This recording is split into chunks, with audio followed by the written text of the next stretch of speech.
Chapter 12 Mineral Nutrition. The basic needs of all the living organisms are essentially the same. They require macromolecules such as carbohydrates, proteins, and fats, and water and minerals for their growth and development.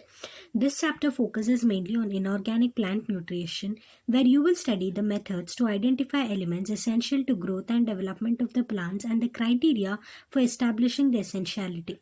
You will also study the role of the essential elements, their major deficiency symptoms, and the mechanism of absorption of these essential elements. This chapter also introduces you briefly to the significance and the mechanism of biological nitrogen fixation. Methods to study the mineral requirements of plants. In 1860, Julius von Sachs, a prominent German botanist, demonstrated for the first time that plants could be grown to maturity in a defined nutrient solution in complete absence of soil. This technique of growing the plants in a nutrient solution is known as hydroponics. Since then, a number of improvised methods have been developed to try and determine the mineral elements essential for plants. The essence of all these methods involves the culture of the plants in soil-free, defined mineral solution. These methods require purified water and mineral nutrient salts. Can you explain why is this so essential? After a series of experiments in which the roots of the plants were immersed in nutrient solutions and wherein an element was added, substituted, or removed or given in varied concentration, a mineral solution suitable for the plant growth was obtained. By this method, essential elements were identified and their deficiency symptoms were discovered. Hydroponics has been successfully employed as a technique for the commercial production of vegetables such as tomato, seedless cucumber, and lettuce. It must be emphasized that the nutrient solutions must be adequately aerated to obtain the optimum growth. What would happen if solutions were poorly aerated? Diagrammatic views of the hydroponic technique is given in figures 12.1 and 12.2. Essential mineral elements. The most of the minerals present in the soil can enter the plants through the roots. In fact, more than 60 elements of the 105 discovered so far are found in different plants. Some plant species accumulate selenium, some others gold, while some plants growing near the nuclear test sites take up radioactive strontium. There are techniques that are able to detect the minerals even at very low concentration, that is 10 to the power of minus 8 gram per milliliter. The question is whether all the diverse mineral elements present in a plant, for example gold and selenium as mentioned above, are really necessary for plants. How do we decide what is essential for plants and what is not? Criteria for essentiality. The criteria for essentiality of an element are given below. 1. The element must be absolutely necessary for supporting the normal growth and reproduction. In the absence of the element, the plant do not complete their life cycle or set the seeds. 2. The requirement of the elements must be specific and not replaceable by any other element. In other words, the deficiency of any one element cannot be met by supplying some other element. 3. The elements must be directly involved in the metabolism of the plant. Based upon the above criteria, only a few elements have been found to be absolutely essential for plant growth and metabolism. These elements are further divided into two broad categories based on their quantitative requirements: macronutrients and micronutrients. Macronutrients are generally present in plant tissues in large amounts in excess of 10 millimole per kg of dry matter. The macronutrients include the carbon, hydrogen, oxygen, nitrogen, phosphorus, sulfur, potassium, calcium, and magnesium. Of these, carbon, hydrogen, and oxygen are mainly obtained from CO2 and H2O, while the others are absorbed from the soil as mineral nutrition. Micronutrients or trace elements are needed in very small amounts, less than 10 millimole per kg of dry matter. These include iron, magnesium, copper, molybdenum, zinc, boron, chlorine, and nickel. In addition to the 17 essential elements named above, there are some beneficial elements such as sodium, silicon, cobalt, and selenium. They are required by higher plants. Essential elements can also be grouped into four broad categories on the basis of their diverse function. These categories are essential elements as components of the biomolecules and hence structural elements of the cell. Example: carbon, hydrogen, oxygen, and nitrogen. Two essential elements are that are the components of energy-related chemical compounds in plants. Example: magnesium in chlorophyll and phosphorus in ATP. 3. Essential elements that activate or inhibit enzymes. For example, Mg2 plus is an activator for both ribulose bisphosphate carboxylase oxygenase and phosphoenol pyruvate carboxylase, both of which are the critical enzymes in the photosynthetic carbon fixation. Zinc 2 plus is an activator of alcohol dehydrogenase and molybdenum of nitrogenase during the nitrogen metabolism. Can you name a few more elements that fall in this category? For this, you will need to recollect some of the biochemical pathways you have studied earlier. 4. Some essential elements can alter the osmotic potential of the cell. Potassium plays an important role in the opening and closing of the stomata. You may recall the role of minerals as solutes in determining the water potential of a cell. Role of macro and micronutrients. Essential elements perform several functions. They participate in various metabolic processes in the plant cell such as permeability of the cell membrane, maintenance of osmotic concentration of the cell sap, electron transport systems, buffering action, enzymatic activity, and act as the major constituent of the macromolecules and coenzymes. Various forms and functions of essential nutrient elements are given below. Nitrogen. This is the essential nutrient element required by plants in the greatest amount. It is absorbed mainly as NO3-, though some are also taken up as NO2- or NH4+. Nitrogen is required by all parts of the plant, particularly the meristematic tissues and the metabolically active cells. Nitrogen is one of the major constituents of the proteins, nucleic acids, vitamins, and hormones.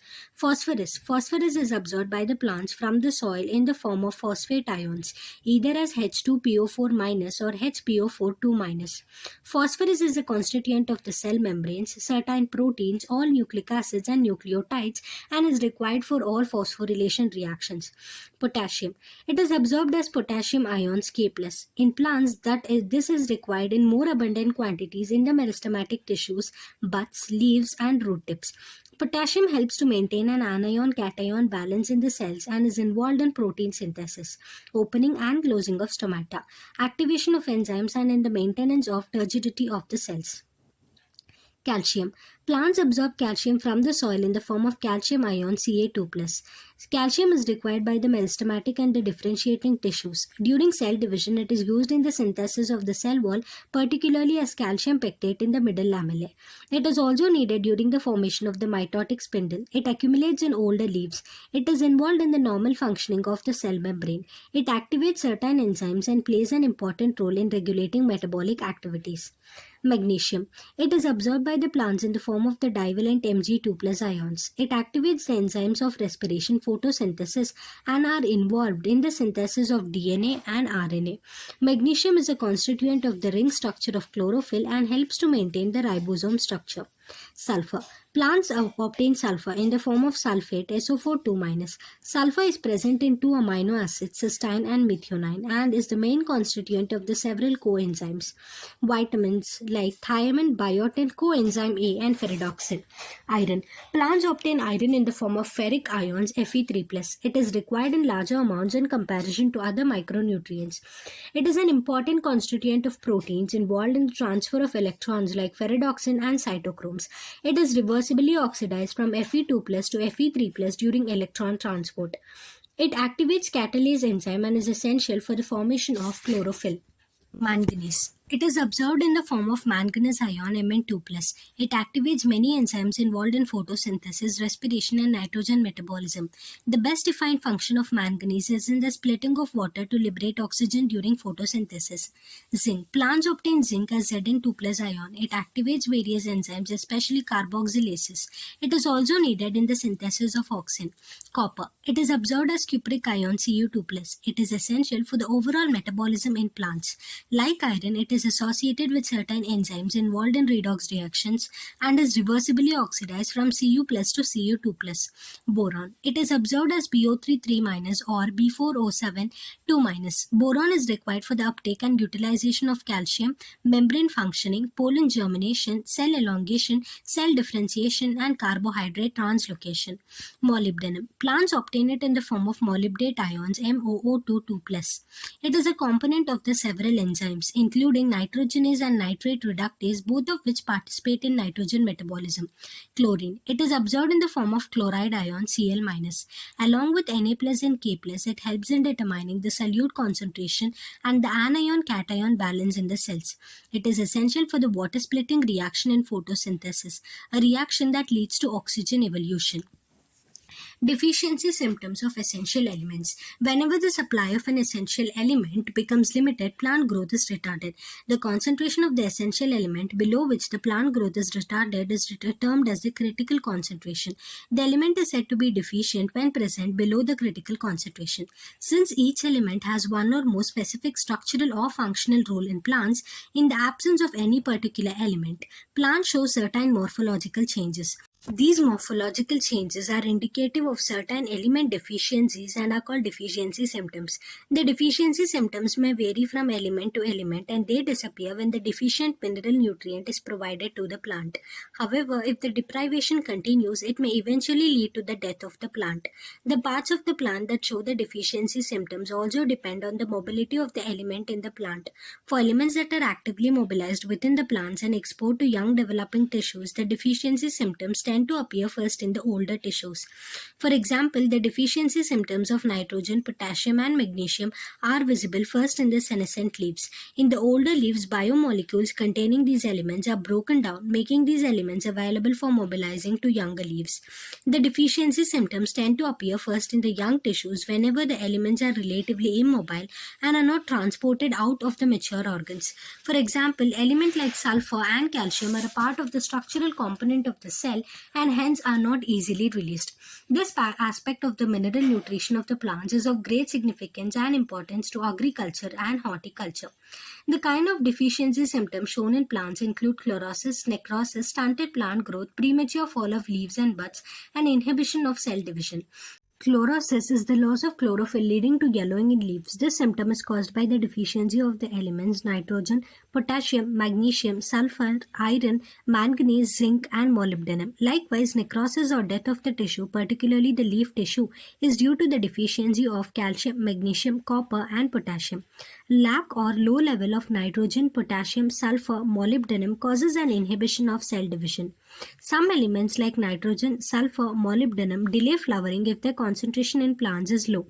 You can see from the above that the deficiency of any element can cause multiple symptoms and that the same symptoms may be caused by the deficiency of one of several different elements. Hence, to identify the deficient element, one has to study all the symptoms developed in all the various parts of the plant and compare them with the available standard tables. We must also be aware that different plants also respond differently to the deficiency of the same element. Toxicity of micronutrients. The requirements of micronutrients is always in low amounts while their moderate decrease causes the deficiency symptoms and a moderate increase causes toxicity. In other words, there is a narrow range of concentration at which the elements are optimum. Any mineral ion concentration in the tissues that reduces the dry weight of the tissues by about 10% is considered toxic. Such critical concentrations vary widely among different micronutrients. The toxicity symptoms are difficult to identify. Toxicity levels for any element also vary for different plants. Many a times, excess of an element may inhibit the uptake of another element. For example, the prominent symptom of manganese toxicity is the appearance of brown spots surrounded by chlorotic veins. It is important to know that manganese competes with iron and magnesium for uptake and with magnesium for binding with enzymes. Manganese also inhibits calcium translocation in the shoot apex. Therefore, excess of manganese may in fact induce deficiencies of iron, magnesium, and calcium. Thus, what appears as symptoms of manganese toxicity may actually be the deficiency symptom of iron, magnesium, and calcium. Can this knowledge be of some importance to the farmer, a gardener, or even for you in a kitchen garden? Mechanism of absorption of elements. Much of the studies on mechanism of absorption of elements by plants has been carried out in isolated cells, tissues, or organs. These studies reveal that the process of absorption can be demarcated into two main phases. In the first phase, an initial rapid uptake of ions into the free space or the outer space of the cells, the apoplast is passive. In the second phase of uptake, the ions are taken in slowly into the inner space, the symplast of the cells. The passive movement of the ions into the apoplast usually occurs through the ion channels, the transmembrane proteins that function as selective pores. On the other hand, the entry or exit of the ions to and from the symplast requires the expenditure of metabolic energy, which is an active process. The movement of the ions is usually called flux. The inward movement into the cells is called influx and the outward movement is the efflux. You have read the aspects of mineral nutrition uptake and translocation in plants in chapter 11. Translocation of solutes. Mineral salts are translocated through the xylem along with the ascending stream of water which is pulled up through the plant by transpirational pull. Analysis of the xylem sap shows the presence of mineral salts in it. Use of radioisotopes of mineral elements also substantiate the view that they are transported through the xylem. You have already discussed the movement of water in xylem in chapter 11. Soil is reservoir of essential elements. Majority of the nutrients that are essential for the growth and development of the plants become available to the roots due to weathering and breakdown of rocks. This process enriches the soil with dissolved ions and inorganic salts. Since they are derived from the rock minerals, their role in plant nutrition is referred to as mineral nutrition. Soil consists of wide variety of substances. Soil not only supplies minerals but also harbors nitrogen-fixing bacteria. Other microbes holds water, supplies air to the roots and acts as a matrix that stabilizes the plant. Since deficiency of essential minerals affect the crop yield, there is often a need for supplying them through fertilizers. Both macronutrients like nitrogen, phosphorus, potassium, sulfur, etc. and micronutrients like copper, zinc, iron, manganese, etc. form components of the fertilizers and are applied as per need. Metabolism of nitrogen. Nitrogen cycle. Apart from carbon, hydrogen and oxygen, nitrogen is the most prevalent element in living organisms. Nitrogen is a constituent of the amino acids, proteins, hormones, chlorophylls and many of the vitamins. Plants compete with microbes for the limited nitrogen that is available in the soil. Thus, nitrogen is a limiting nutrient for both natural and agricultural ecosystems. Nitrogen exists as two nitrogen atoms joined by a very strong triple covalent bond. The process of conversion of nitrogen to ammonia is termed as nitrogen fixation. In nature, lightning and ultraviolet radiation provide enough energy to convert nitrogen to nitrogen oxide, NO, NO2 and N2O. Industrial combustions, forest fires, automobile exhaust and power generating stations are also sources of atmospheric nitrogen oxides. Decomposition of organic nitrogen of the dead plants and animals into ammonia is called ammonification. Some of this ammonia volatilizes and re-enters the atmosphere, but most of it is converted into nitrate by the soil bacteria in the following step. 2 molecules of NH3 plus 3 molecules of O2 gives 2 molecules of NO2 minus plus 2H plus 2H2O. 2 NO2 minus plus O2 gives 2 NO3 minus. Ammonia is first oxidized to nitrate by the bacteria Nitrosomonas and or Nitrococcus. The nitrate is further oxidized to nitrate with the help of the bacterium Nitrobacter. These steps are called nitrification. These nitrifying bacteria are called chemoautotropes. The nitrate thus formed is absorbed by the plants and is transported to the leaves. In leaves, it is reduced to form ammonia that finally forms the amine group of the amino acids. Nitrate present in the soil is also reduced to nitrogen by the process of denitrification. Denitrification is carried by the bacteria Pseudomonas and Thiobacillus. Biological nitrogen fixation. Very few living organisms can utilize the nitrogen in the form of N2 available abundantly in the air. Only certain prokaryotic species are capable of fixing nitrogen. Reduction of nitrogen to ammonia by the living organisms is called biological nitrogen fixation. The enzyme nitrogenase, which is capable of nitrogen reduction, is present exclusively in prokaryotes. Such microbes are called nitrogen fixers. The nitrogen-fixing microbes could be free-living or symbiotic. Examples of the free-living nitrogen-fixing aerobic microbes are Azotobacter and Bigenicia, while Rhodospirillum is anaerobic and free-living. In addition, a number of cyanobacteria such as Anabina and Nostoc are also free-living nitrogen fixers. Symbiotic biological nitrogen fixation. Several types of symbiotic nitrogen fixing associates are known. The most prominent among them is the legume-bacteria relationship. Species of rod-shaped rhizobium has such relationship with the roots of the several legumes such as alfalfa, sweet claw, sweet pea, lentils, garden pea, broad bean, clover beans, etc. The most common association on roots is as nodules. These nodules are small outgrowths of the roots.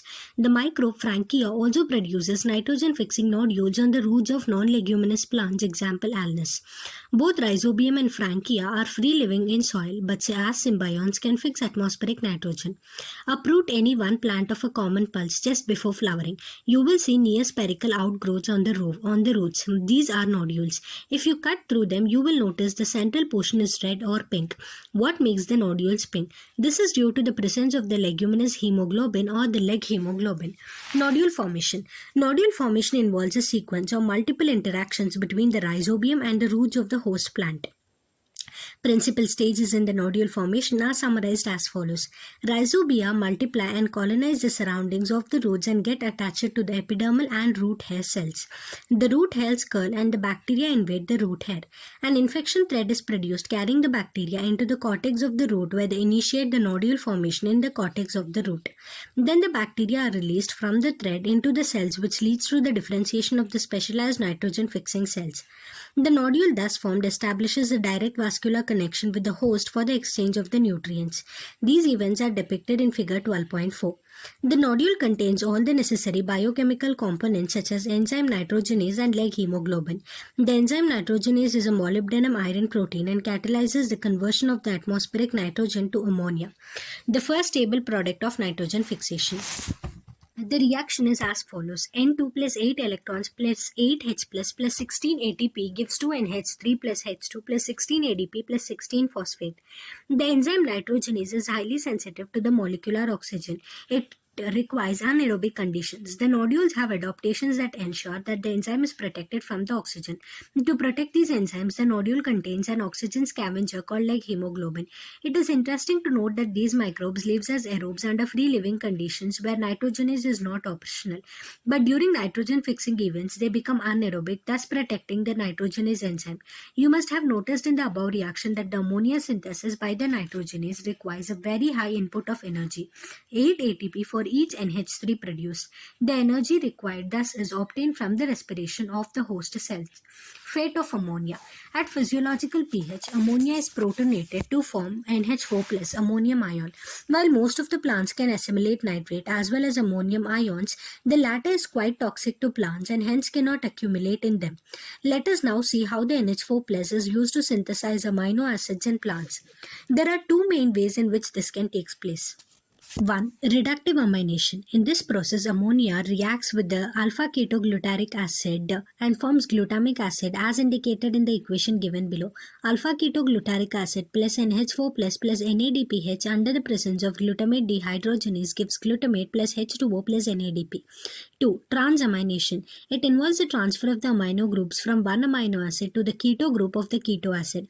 Glutamic acid is the main amino acid from which the transfer of the NH2, the amino group, takes place and other amino acids are formed during transamination. The enzyme transaminase catalyzes all such reactions.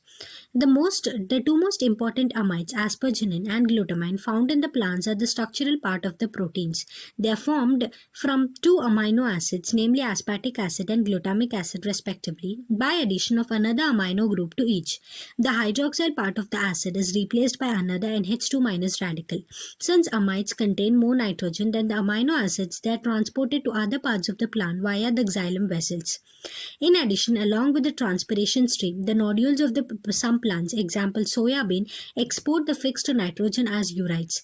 These compounds also have a particularly high nitrogen to carbon ratio. Summary. Plants obtain their inorganic nutrients from air, water and soil. Plants absorb a wide variety of mineral elements. Not all the mineral elements that they absorb are required by plants. Out of more than 105 elements discovered so far, less than 21 are essential and beneficial for normal plant growth and development. The elements required in large quantities are called macronutrients, while those required in less quantities or in trace are called micronutrients. These elements are either essential constituents of proteins, carbohydrates, fats, nucleic acid, etc., and or take part in various metabolic processes. Deficiency of each of these essential elements may lead to symptoms called deficiency symptoms.